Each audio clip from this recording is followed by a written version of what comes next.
sehingga mengetahui arah ibadahnya, arah ta'abudiyahnya, kemudian bagaimana mereka berislam dengan baik, beribadah dengan baik, sehingga tidak ada kesalahan-kesalahan dan meminimalisir miss yang ada di dalam ibadah-ibadah mereka melalui ilmu turath ataupun kitab-kitab yang diwariskan oleh para ulama. Ittafaqal ulama ala anna ghusl wajhi bil jumlati min faraidil wudu liqaulihi ta'ala faghsilu wujuhakum.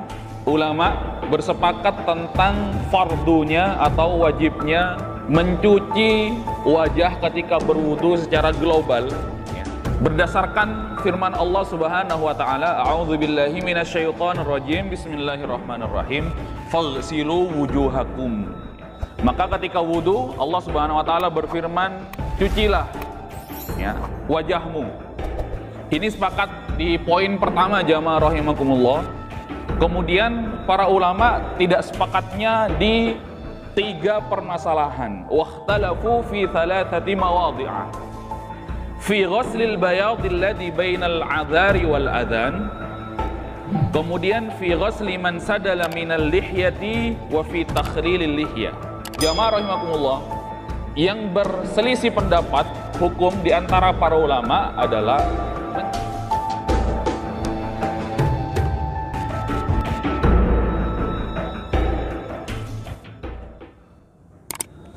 Bismillahirrahmanirrahim. Assalamualaikum warahmatullahi wabarakatuh.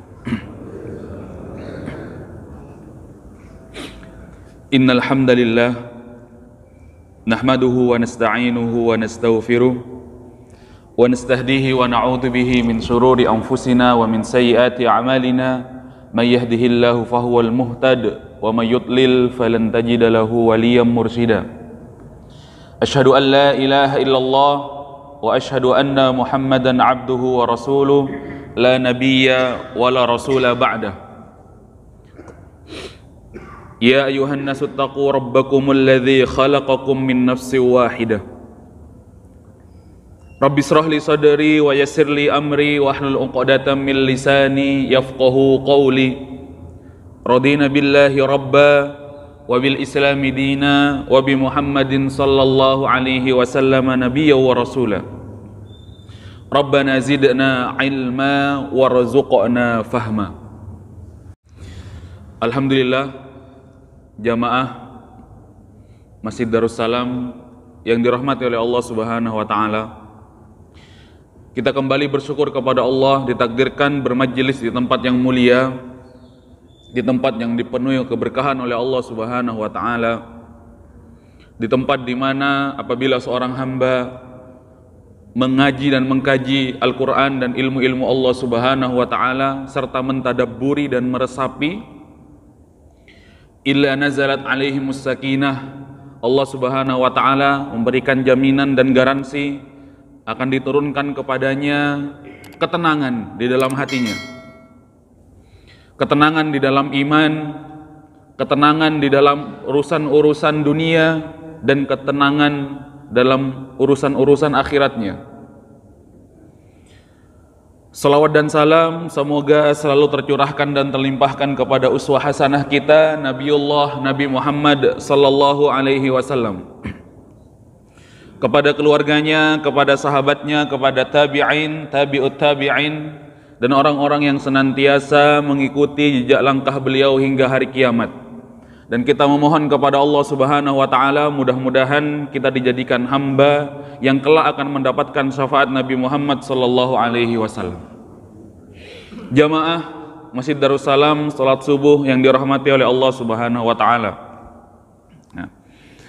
Melanjutkan ngaji bersama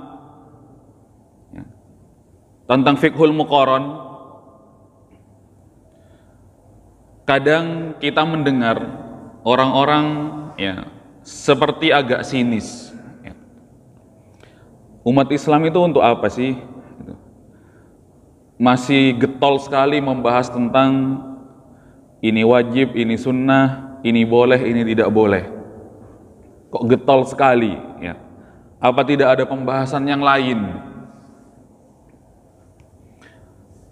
Ketika umat-umat lain sudah berbicara tentang modernisasi, kemudian berbicara tentang mobil listrik, ya, kemudian berbicara tentang sepeda motor listrik, bahkan sudah berbicara tentang bagaimana menuju ke bulan dan ke planet Mars. Ya.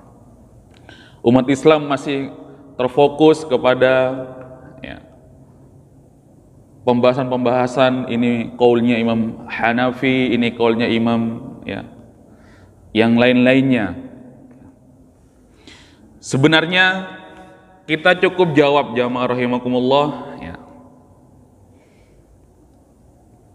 anggapan-anggapan seperti ini dengan jawaban yang begitu sederhana. Justru lebih daripada itu, kaum muslimin membahas yang seperti itu bukan sekedar ingin membicarakan tentang ingin pergi ke bulan. Kaum muslimin berbicara seperti ini justru ingin selamat pergi ke surga, lebih daripada bulan, jamaah rahimakumullah. Sehingga mengetahui arah ibadahnya, arah ta'abudiyahnya, kemudian bagaimana mereka berislam dengan baik, bagaimana mereka beribadah dengan baik, sehingga tidak ada kesalahan-kesalahan dan meminimalisir miss yang ada di dalam ibadah-ibadah mereka melalui ilmu turath ataupun kitab-kitab yang diwariskan oleh para ulama. Jamaah rahimakumullah, kita lanjutkan pembahasan kita, masuk kepada hukum membasuh wajah. Hukum membasuh wajah. Kalau di sini ghuslul wajhi, di dalam wudu, di dalam wudu ghuslul wajhi. Jamaah rahimakumullah, ittafaqal ulama ala anna ghusl wajhi bil jumlati min faraidil wudu liqaulihi ta'ala faghsilu wujuhakum. Ulama bersepakat tentang fardunya atau wajibnya mencuci wajah ketika berwudu secara global, berdasarkan firman Allah Subhanahu wa taala, a'udzubillahi minasyaitonir rajim, bismillahirrahmanirrahim, faghsilu wujuhakum. Maka ketika wudu, Allah Subhanahu wa taala berfirman, cucilah wajahmu. Ini sepakat di poin pertama jamaah rahimakumullah. Kemudian para ulama tidak sepakatnya di 3 permasalahan. Wakhtalafu fi thalathati mawadhi'a. Fi ghuslil bayad alladhi bainal adhari wal adhan. Kemudian fi ghusli man sadala minal lihyati wa fi takhlilil lihyah.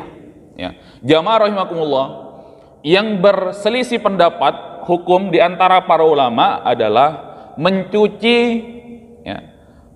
bagian yang ditumbuhi jambang, bagi yang memiliki jambang, bagi yang memiliki jambang, Kemudian yang pertama, yang kedua adalah bagi yang memiliki jenggot, apakah ujung-ujung jenggotnya itu juga dicuci ketika dia berwudu. Kemudian yang ketiga adalah apakah jenggotnya apabila dia lebat juga dialiri air, dialiri air. Jamaah rahimakumullah. Ini ternyata pembahasannya mengarah kepada yang memiliki jenggot lebat.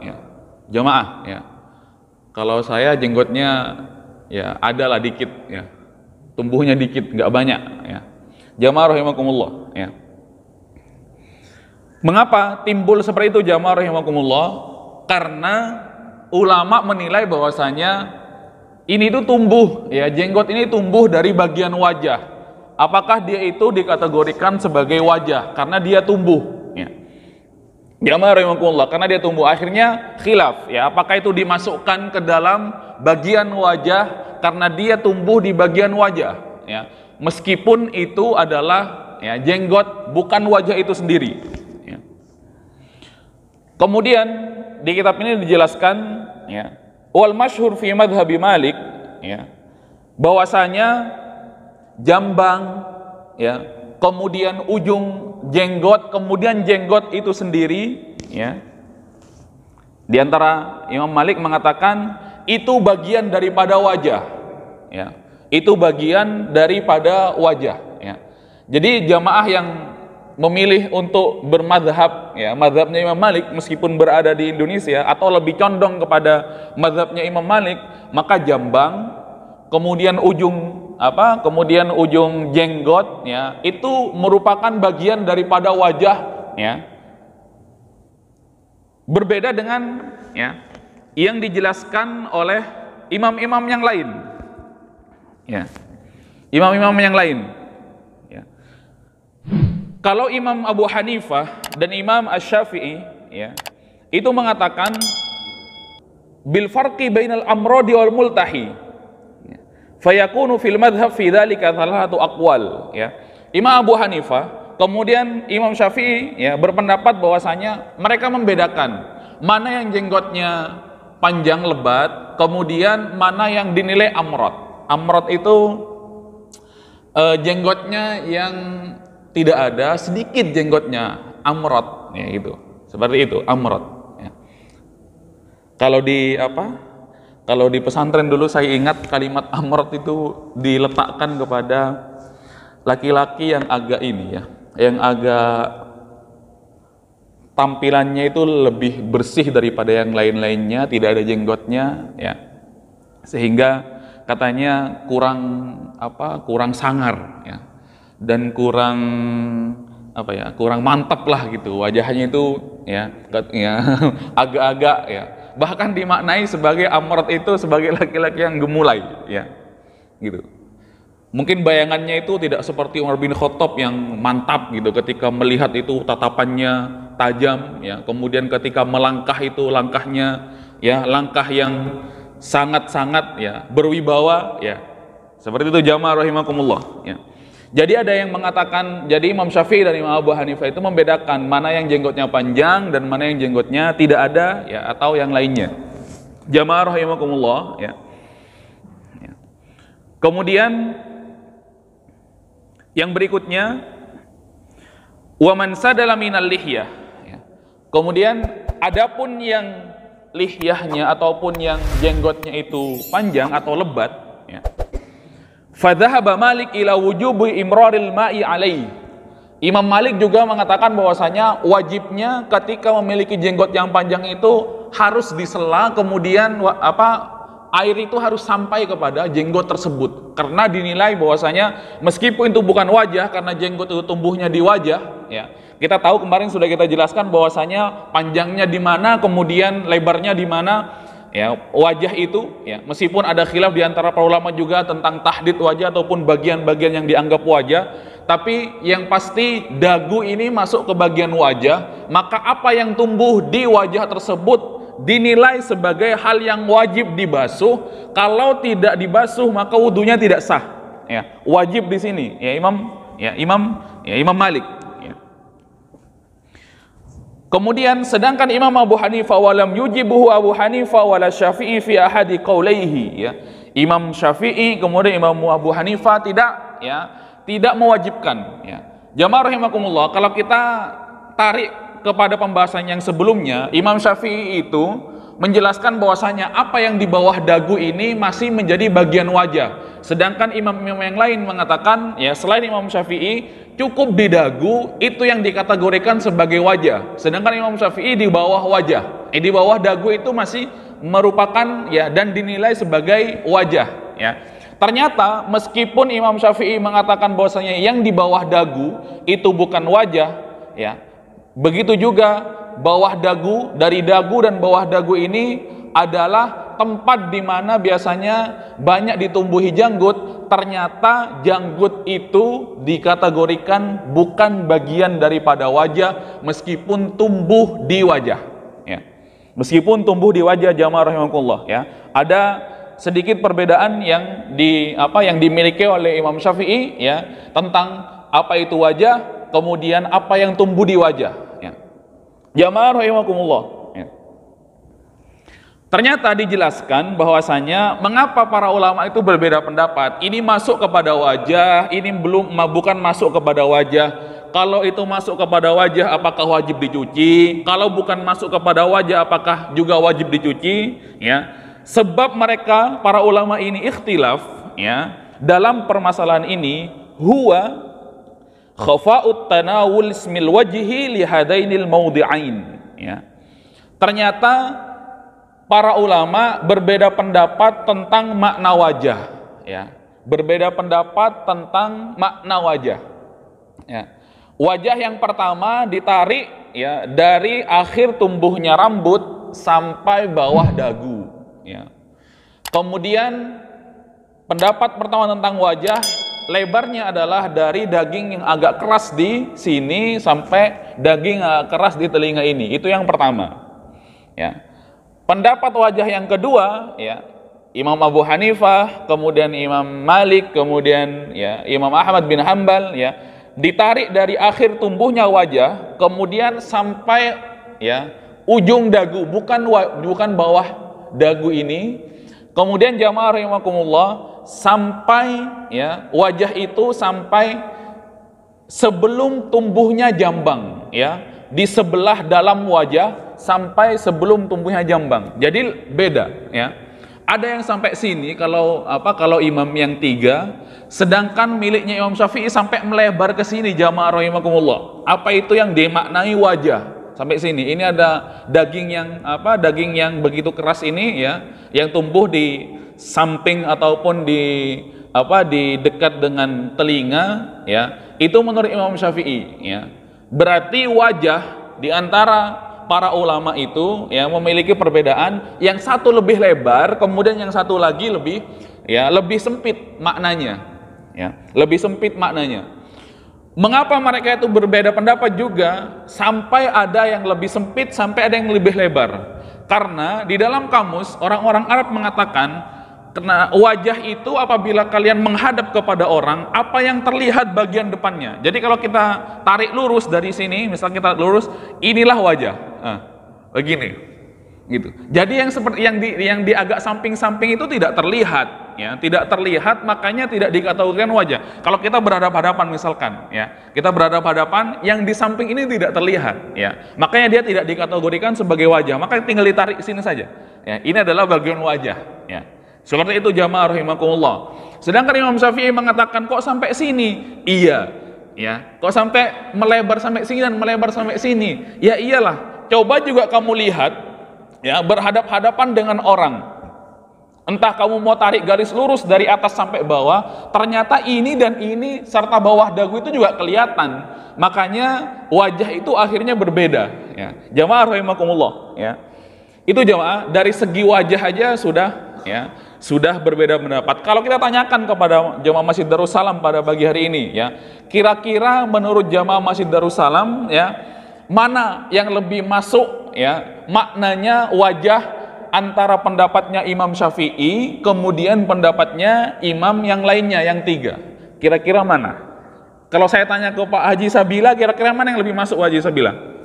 Ditarik sampai sini kemudian sampai bawah dagu, atau sebelum dagu dan tempat awal tumbuhnya jambang? Kira-kira mana, ya, yang lebih masuk kepada pikiran kita? Ini loh wajah yang dikategorikan sebagai orang Indonesia biasa melihat ataupun memaknai itu adalah wajah. Kira-kira yang mana?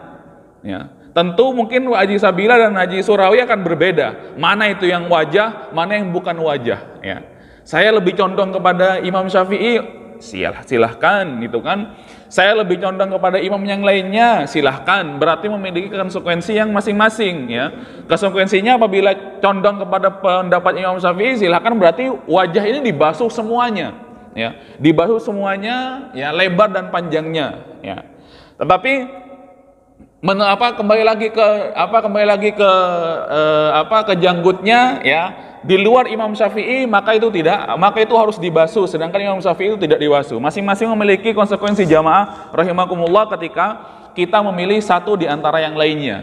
Jamaah rahimakumullah, mengapa akhirnya juga, ya, para ulama ini berbeda? Itu mengapa berbeda sampai diukur sebegitu detailnya, itu kan, panjang kali lebarnya, seolah-olah ini adalah pelajaran matematika bukan pelajaran fikih. Karena apa jamaah rahimakumullah? Kalau sampai ada bagian wudu yang tidak tercuci dengan baik, bahkan tertinggal sedikit, tidak dikenai air wudu, maka wudunya batal. Sebagaimana Rasulullah SAW pernah mendapati bahwasanya seorang laki-laki wudu, kemudian di kakinya, di tumitnya itu ada bolongan kecil ya sebesar koin mata uang ya yang belum terbasuh. Kemudian Rasulullah disuruh untuk mencuci kembali, menyempurnakan wudunya karena dinilai tidak isbaghul wudu ataupun dinilai sebagai wudu yang tidak sempurna, hal kecil sehingga wudu tersebut juga tidak sah digunakan untuk sholat. Artinya ya, sebenarnya pendapat Imam Syafi'i itu berbagai macam kehati-hatian yang dimiliki ya ataupun yang dipilih ya. Lebih baik melebar ya, semuanya terbasuh ya, daripada kita berdiri di daerah yang abu-abu ataupun berdiri di daerah yang masih khilaf seperti itu, yang masih diseketakan, mending kita lebarkan ke sini ya. Jamaah rahimakumullah. Tapi yang pasti kalau kita lihat ya, orang Indonesia lah khususnya, mungkin jamaah Masjid Darussalam juga ya, apapun madhabnya, saya yakin kalau mencuci ya wajah pasti semuanya diusahakan terbasuh dengan baik dan benar ya. Jamaah rahimakumullah ya. Kemudian ya, wa amma takhlilul lihiyah ya, fa dhahaba Malik annahu laisa wajiban. Adapun apa ya takhlil itu artinya, saya praktekkan ini janggut kemudian digini-giniin. Setelah ini ada airnya kemudian digini-ginikan ya. Janggutnya digini-ginikan itu ketika wudu ya. Itu namanya takhlil ya, takhlilul lihyah. Fa dhahaba Malik annahu laisa wajiban. Ternyata Imam Malik mengatakan ini bukan perkara yang wajib ya. Wa qala Abu Hanifah wa Syafi'i fil wudu wa aujabahu Ibnul Hukmi fi ashabi Malik ya. Ya. Kemudian juga ya, ternyata di balik khilafnya Imam Malik dan imam-imam yang lainnya ya, Imam Abu Hanifah, kemudian Imam Syafi'i dan Imam Ahmad menjelaskan bahwasanya sama pandangannya dengan Imam Malik, bahwasanya mentakhlil lihya ataupun membasahi jenggot itu ya bukan wajib ya, artinya dia sunnah saja ataupun bahkan mubah, dikerjakan ya silakan dan tidak juga dipersilakan. Ya jamaah rahimakumullah ya. Apa sebab ikhtilafnya ya? Apa yang mendasari mereka tuh ikhtilaf ya? Ikhtilafum fi sihhatil athar allati warada fil amri bit takhlil lihya ya. Mengapa akhirnya ya yang satu diginikan kemudian yang satu wajib, yang satu sunnah? Mengatakan bahwasanya ada hadis yang menjelaskan bahwasanya Nabi Muhammad SAW pernah berwudu, kemudian beliau itu mentakhlil lihya ataupun ya janggutnya digini-ginikan ya. Seperti itu jamaah rahimakumullah, atau nanti dibantu terjemahnya kira-kira apa takhlil lihya itu. Istilahnya di bahasa Madura apa kira-kira? Apa jamaah? Mohon dibantu digini-gini apa ya? Ini ya. Ada jamaah yang bisa membantu ya, Bapak Gofur ya, diginikan pemilik jambang yang sangat berwibawa ya. Apa kira-kira itu ya? Itu jamaah ya. Soalnya dulu juga ketika belajarnya ya nggak diterjemahkan, yang ngajar orang Arab juga nggak tahu artinya ya. Taunya digini-ginikan saja. Pokoknya jadi jamaah intinya itulah ya. Terjemahannya ya. Jamaah rahimakumullah. Ternyata ada hadis yang menjelaskan, yang diriwayatkan oleh Ibnu Majah, kemudian diriwayatkan oleh Imam At-Tirmidzi, bahwasanya Rasulullah sallallahu alaihi wasallam, anna Nabi sallallahu alaihi wasallam kana yukhallilul lihyah ya. Pernah Rasulullah didapati oleh para sahabat ya. Hadis ini diriwayatkan oleh Imam Ibnu Majah kemudian Imam Tirmidzi, bahwasanya Rasulullah pernah mentakhlil lihyahnya ketika beliau itu berwudu. Dan ini juga menjadi bukti bahwasanya Rasulullah itu memiliki ya janggut ataupun memiliki lihyah atau memiliki jenggot ya bahasanya ya. Berarti kalau sampai ditakhlil artinya janggutnya Rasulullah itu jambangnya panjang ya. Seperti itu, tidak tipis-tipis ya. Tidak layaknya jenggotnya orang Indonesia. Itu jamaah rahimakumullah ya. Tapi akhirnya para ulama ya, ahli hadis menjelaskan bahwasanya hadis ini dhaif, hadis ini hasan ya. Hadis ini hasan, derajat paling tingginya. Kemudian ulama yang lain mengatakan hadis ini dhaif ya, sehingga terjadi selisih pendapat tidak bisa dijadikan landasan dalil bahwasanya mentakhlilih yaitu sunnah ataupun wajib ya. Disitulah akhirnya para ulama ya mengambil kesimpulan bahwasanya hadis-hadis ya ataupun hadis yang menjelaskan bahwasanya Rasulullah mentakhlil itu dhaif ya, pol-polnya, mentok-mentoknya hanya derajatnya hasan ya, entah itu hasan li ghairihi atau hasan li dzatihi ya. Yang jelas ya Imam At-Tirmidzi dan Ibnu Majah meriwayatkannya secara hasan ya. Sedangkan kata para ulama ahli hadis ya, hadis-hadis yang menjelaskan tentang sifat wudu Nabi itu tidak ada yang menjelaskan bahwasanya Nabi mentakhlil lihya hanya hadis satu ini. Artinya hadis yang satu ini itu bertentangan secara penuh dengan hadis-hadis yang lain yang menjelaskan bahwasanya Nabi Muhammad ketika berwudu dan membasuh wajah tidak mentakhlil lihyahnya. Itulah yang menjadi permasalahan ataupun pembahasan di antara para ulama ya, tentang hadis ini dhaif, kemudian tentang hadis ini derajatnya hanya hasan ya. Seperti itu jamaah rahimakumullah ya. Tentang ghuslul wajhi ya. Ya, ghuslul wajhi ya. Ternyata khilaf di antara para ulama adalah tentang rambut-rambut yang tumbuh ya. Jamaah rahimakumullah ya. Kemudian ada pertanyaan jamaah rahimakumullah, terus gimana kalau saya itu ternyata mohon maaf rambutnya itu sudah nggak ada ya, atau botak ya semuanya, dihitung dari mana gitu? Atau mungkin ada yang di antara orang-orang ya yang memiliki kebotakan di bagian atasnya saja gitu, sedangkan katanya wudu itu harus diawali dari awal atau akhir tumbuhnya rambut di dahi kita. Kalau ternyata ya dia botak di depannya, artinya dahinya memanjang ke atas ya. Dimulai dari mana? Ya. Jamaah rahimakumullah ya, dimulai dari ya bagian yang dianggap itu wajah. Jadi ingat-ingat di mana dulu jamaah di mana dulu rambut itu terakhir tumbuh sebelum botak ya. Dilihat ya, apakah dekat dengan alis ataupun justru ya ke depan ataupun ke belakang jamaah rahimakumullah. Ya, itu yang pertama ya, yang menjadikan pembahasan di antara para ulama. Kemudian ya yang menjadi khilaf juga di antara para ulama adalah ghuslul yadain ya. Ghuslul yadaini ma'al mirfaqaini ya. Sebenarnya mana ya Rasulullah SAW itu batasan ketika mencuci tangan dalam wudu ya, mencuci tangan dalam wudu batasannya sampai mana ya, jamaah rahimakumullah ya.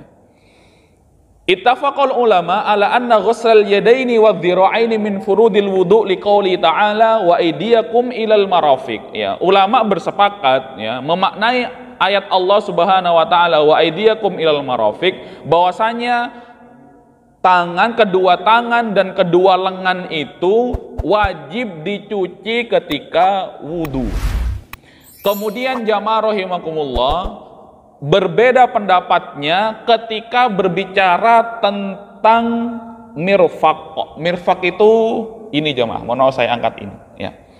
Apakah ini juga disebut tangan ataupun apa ini juga dimasukkan ke dalam ya tangan yang harus dicuci ya. Kemudian fadhahabal jumhur wa Malik wa Syafi'i wa Abu Hanifah ila wujubi idkhaliha. Kemudian jumhur ulama Malik, Syafi'i wa Abu Hanifah itu wajib untuk memasukkan. Artinya kalau kita mencuci tangan ya dengkul ya. Apa sih kalimat yang enak? Kok dengkul itu kayaknya dengkul tuh ya, siku ya. Konotasinya kok kayaknya nggak enak banget kalau dengkul gitu kan, siku ya. Mohon maaf jamaah ya. Siku kalau kata orang Kangean, kata orang Sumeneb cengkol ya. Seperti itu. Dimasukkan atau tidak ya? Merupakan bagian yang harus dicuci atau tidak ya? Jumhur mengatakan wajib.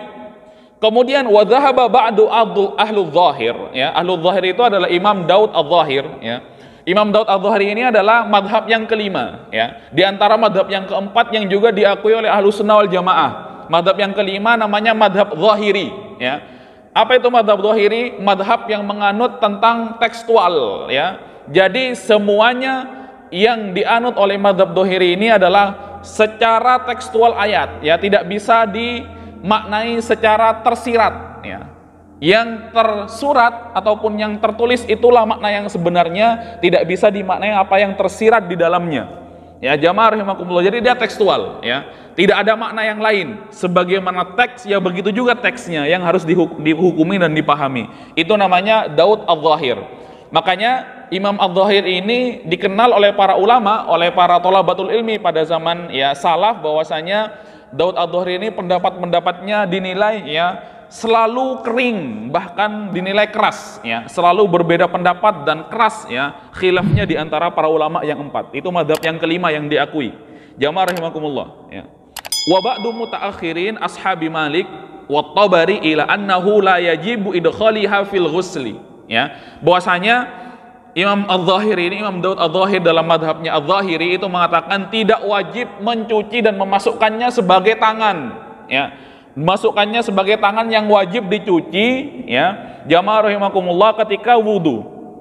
Apa masalahnya? Ya, wasababu fi ikhtilafihim fi dzalik, ya. Jamaah rahimakumullah, yang menjadi sebab ataupun menjadi awal munculnya khilaf, ya, sebab munculnya khilaf, ya, itu adalah kalimat wa aidiyakum ilal marafiq, ya, kalimat ila, ya. Makna ila, ya, ila. Kalau kita terjemahkan dalam bahasa Indonesia, wa aidiyakum ilal marafiq. Kita tanya kepada jamaah Masjid Darussalam, ya. Dan kedua tanganmu ilal marafiq, ya. Dan kedua tanganmu sampai siku, ya. Atau dan kedua tanganmu termasuk siku, ya. Nanti kita lihat, ya, dialektika para ulama ketika menjelaskan kalimat ila, ya, ke atau sampai, ya. Dan kedua tanganmu, ya, sampai siku atau ke siku, ya.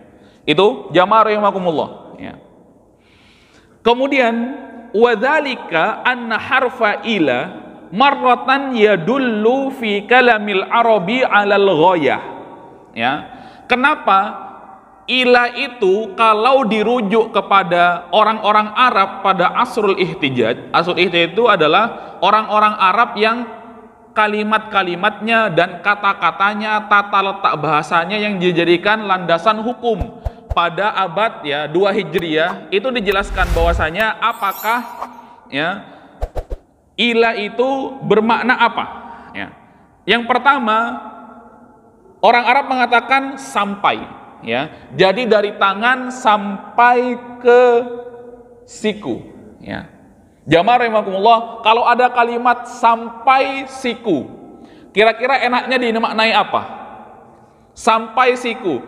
Sampai siku atau sikunya masuk?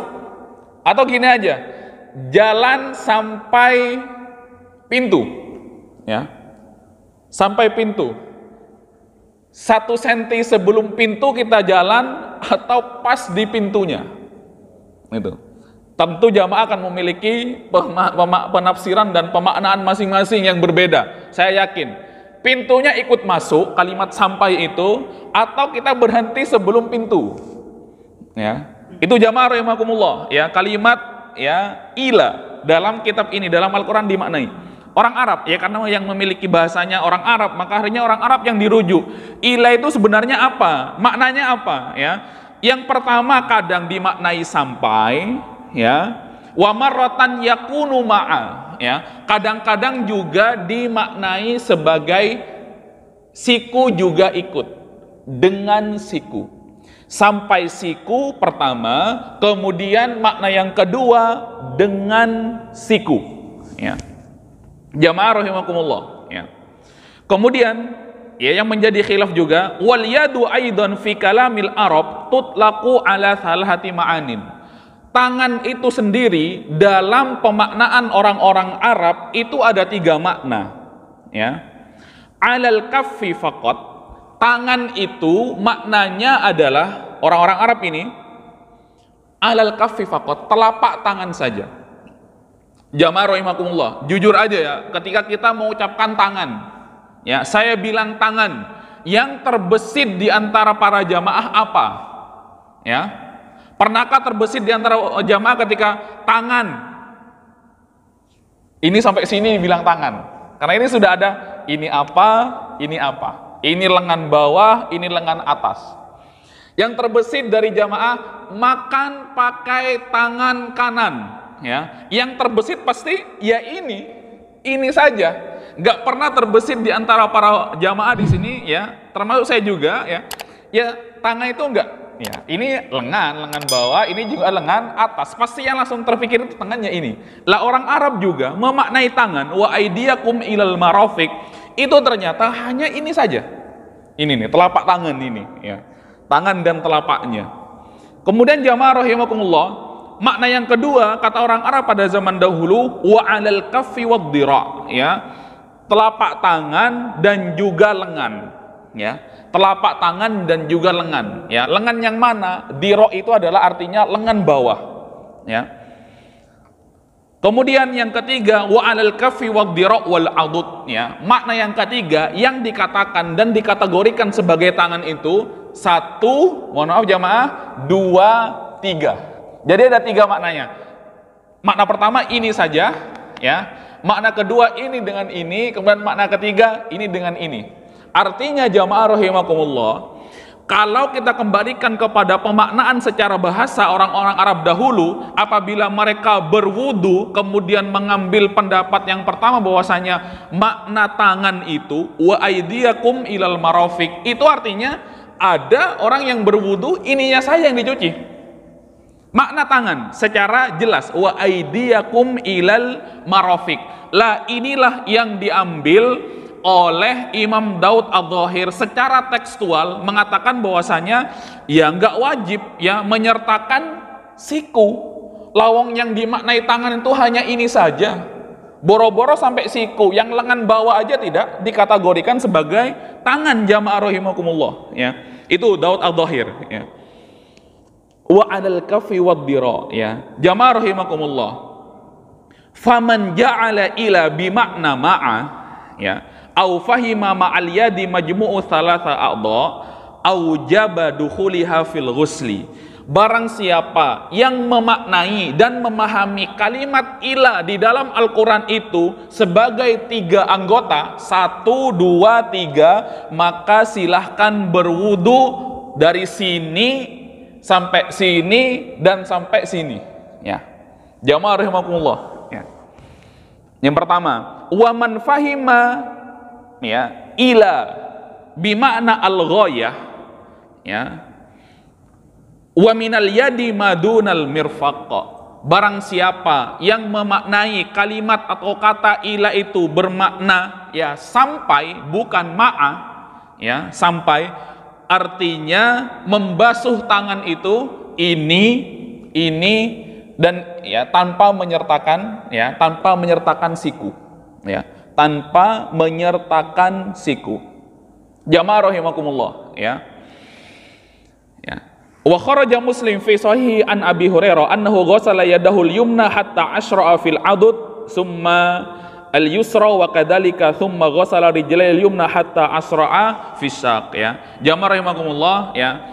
Itu tadi kemudian dikuatkan oleh ya Abu Hurairah bahwasanya Rasulullah sallallahu alaihi wasallam, ya, itu pernah berwudu, dilihat oleh Abu Hurairah, ya, memasukkan betisnya juga ke dalam anggota wudu, ya, memasukkan betisnya juga ke dalam anggota wudu. Kemudian sebagaimana juga Rasulullah memasukkan siku, ya, atau cengkol tadi itu ke dalam anggota wudu. Jadi jamaah rahimakumullah, silahkan setelah dipaparkan panjang lebar oleh para ulama, ya, tidak ada perkataan saya di sini, semuanya murni para ulama imam madhab yang mengatakan itu semuanya ketika memaknai wa aidiyakum ilal marafiq, ya, maka silahkan memilih dari sini, ya, mengikutkan siku atau dari sini tidak mengikutkan siku, ya. Jamaah rahimakumullah, muncul pertanyaan juga, ya, seandainya jamaah rahimakumullah, seandainya Rasulullah itu ditakdirkan oleh Allah Subhanahu wa taala ya turun ataupun menjadi orang Indonesia misalkan, atau orang Sumenep lah ya, bukan orang Quraisy, bukan orang Arab ya, tentunya makna ilah itu tidak akan merujuk kepada orang Arab ya, tentunya makna ilah itu akan merujuk kepada orang Sumenep ya. Ilah itu sampai atau ilah itu juga termasuk ya, sampai siku ataupun termasuk siku juga. Jamaah rahimakumullah ya. Itu tadi pembahasan yang menjadi khilaf di antara para ulama ya. Yang pertama membasuh wajah, kemudian yang kedua membasuh kedua tangan ya. Jamaah rahimakumullah, ini semuanya ya, ulama berbeda pendapat ini semuanya demi keabsahan wudhu kita ya, demi ya kesohihan dan sahnya wudhu kita yang menjadi perkara terpenting sebelum kita melaksanakan sholat ya. Maka silakan nanti ya dimasukkan atau tidak, kemudian ya itu jamaah yang menentukan mana yang lebih menenangkan di dalam hati ya. Memilih pendapat yang pertama wajib sebagai kehati-hatian, takutnya kurang ya, atau memilih ya kalau enggak ya siku yang enggak usah dimasukkan ya, kalau enggak perlu dimasukkan kenapa harus dibasuh dan lain sebagainya, itu pilihan. Silakan jamaah rahimakumullah. Jamaah rahimakumullah ya, mungkin cukup sekian yang bisa kami sampaikan, mudah-mudahan bermanfaat ya, mudah-mudahan ya bisa kita amalkan. Kemudian ya tentunya kepada saya pribadi ya tidak ada maksud untuk ya mengacak-ngacak ataupun merubah ya tatanan-tatanan Islam ataupun tatanan-tatanan hukum fikih yang sudah kita pahami dan lain sebagainya ya. Tentunya ini hanya menyampaikan apa yang menjadi ya khilaf di antara para ulama. Mudah-mudahan kita sebagai kaum muslimin bisa legowo dan bisa memaknai secara sebenar-benarnya ya. Akhiru da'wana walhamdulillahirabbil alamin. Mohon maaf apabila ada salah dan khilaf ya. Kalau tidak ada pertanyaan saya tutup, kalau ada pertanyaan silakan ya.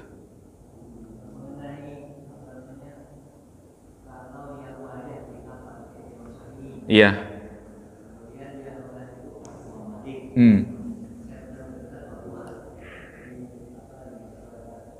Iya. Iya. Iya. Baik. Kalimat kejadian atau kasus yang disimpulkan oleh Ustadz Ghani tadi itu dalam fikih Islami namanya talfiq ya. Talfiq itu adalah ngalaknya mana ya, seperti itu. Kadang menggunakan Imam Syafi'i gitu kan, kadang menggunakan ini namanya talfiq ya. Jamaah rahimakumullah, itu namanya talfiq.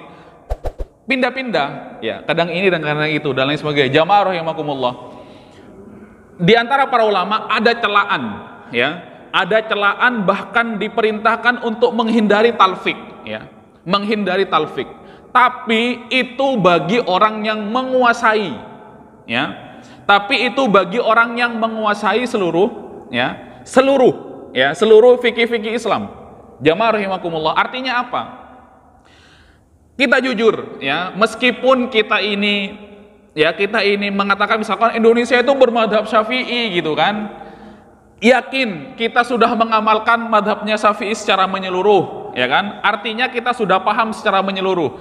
Kadang kita itu di dalam membasuh muka misalkan, ternyata yang kita pahami ya atau yang kita amalkan itu adalah pendapatnya Imam Syafi'i, meskipun kita tidak tahu bahwasanya itu Imam Syafi'i yang mengatakan seperti itu kan, atau yang lainnya ya, atau yang lainnya jamaah rahimakumullah ya, atau membasuh tangan misalkan, ternyata meskipun kita bermadhab Syafi'i, yang kita amalkan sejak kecil itu ternyata adalah madhabnya Imam Hanafi misalkan, atau imam madhab-madhab yang lainnya. Tetapi secara ya sederhananya, talfiq itu tidak boleh, bukan tidak boleh, dicela oleh para ulama karena dia pindah-pindah ya, pindah-pindah. Tetapi bagi orang yang sudah bisa ya menilai dan lain sebagainya, ya silakan dipilih. Kemudian jamaah rahimakumullah ya, mengapa talfiq itu dilarang? Sebagai gambaran jamaah rahimakumullah, sebagai gambaran ya, talfiq itu dilarang. Kita misalkan seorang janda ya, mohon maaf jamaah rahimakumullah ya, seorang janda yang sering dicontohkan ketika masalah talfiq. Misalkan seorang janda itu kalau mau menikah, itu ada pendapat Imam Abu Hanifah bahwasanya dia tidak apa-apa tidak menggunakan wali ketika janda posisinya, ya. Berpendapat seperti itu, ya. Jamaah rahimakumullah, ketika dia ingin menikah, ya, menikahkan dirinya sendiri, tidak apa-apa tidak menggunakan wali, ya.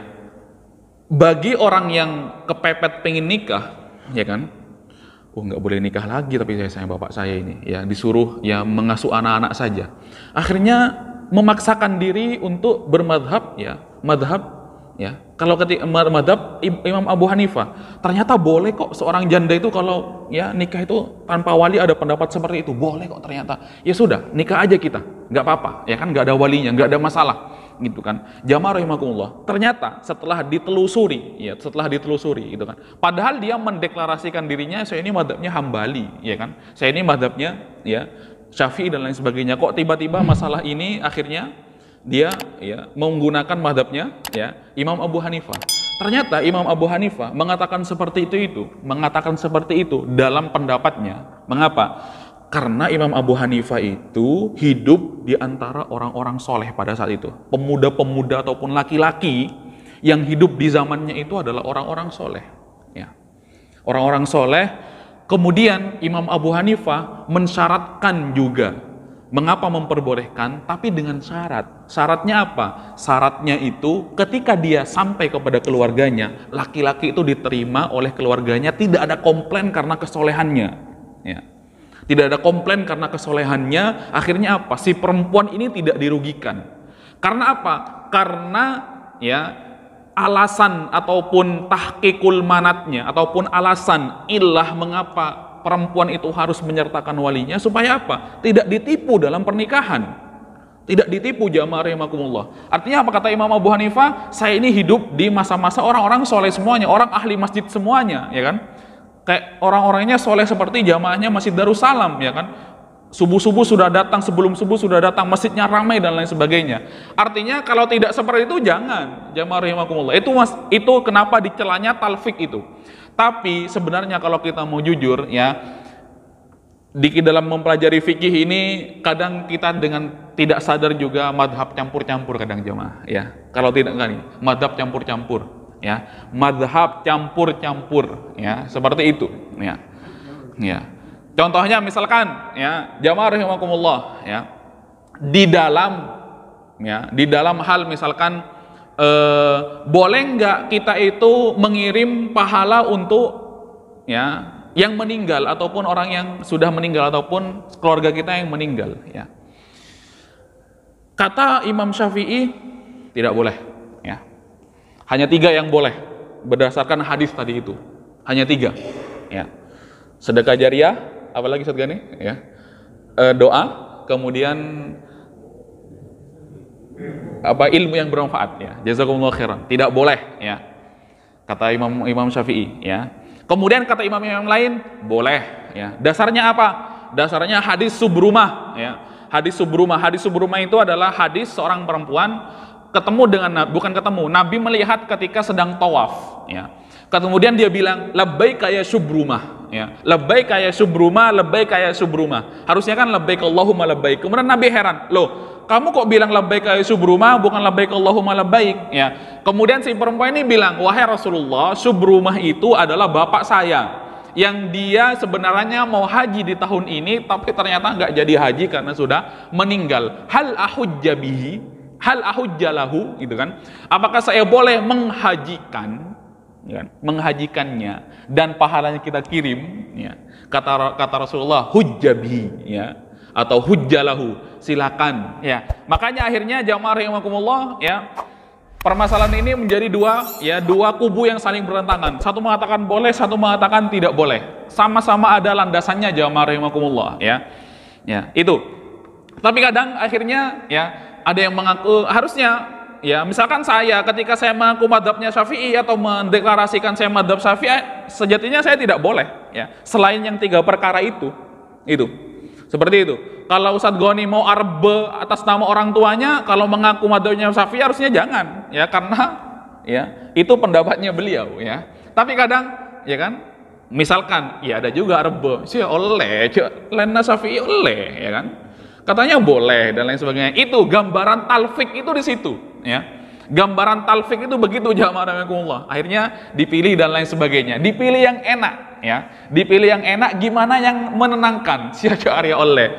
Makanya itu jamaah rahimakumullah, sebenarnya ada, ya, sebenarnya ada, bukan minus ya, bukan kekurangan juga. Saya sulit membahasakannya. Berbicara masalah fikih 4 madhab ini sebenarnya ada celah-celah untuk kita berbuat seperti itu setelah tahu. Ya oleh gitu kan. Apalagi kalau kita dinasehati oleh orang, "Mang jadi ya, Bu." Nah, ya aku tuh becai kapi, sia cacana Imam Syafi'i oleh, ya kan. Itu ada celah-celah seperti itu, ya. Kalau kita tidak jujur. Latal fik itu adalah bentuk ketidakjujuran kita. Tapi kalau kita mau kembalikan ke realita kita, ya kita jujur ajalah. Sebenarnya kita ini adalah madhab campur-campur karena kekurangan ilmu sebenarnya. Ya, jujur aja, ya, kekurangan ilmu. Itu jamaah rahimakumullah, ya.